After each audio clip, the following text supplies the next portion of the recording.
Ate, Ah, ano naging problema sa Miss Universe? hindi, sabi mo, di ba maganda yung sagot ng Mexico? Hindi, Yun ang sinasabi nga ng iba. beauty contest nga yun. Di naman yung patalinuhan. Ganda ang ginagamit. Paano ba yung ganda? Ganda. Yan.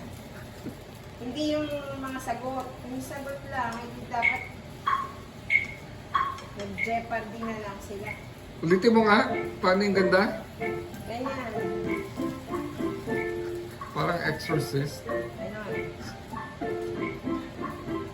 Di ba, beauty con nga eh. Kung ang tanong ay ganito, Beauty con gusto mo bang maging pangit pero matalino ka? O maganda ka pero hindi ka matalino? Maganda na lang. Ay bakit? Walang solusyon sa pangit. Ay, Wala.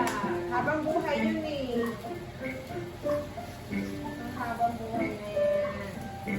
okay, thank you Miss Philippines. Yeah. Tandaan. Good luck sa'yo.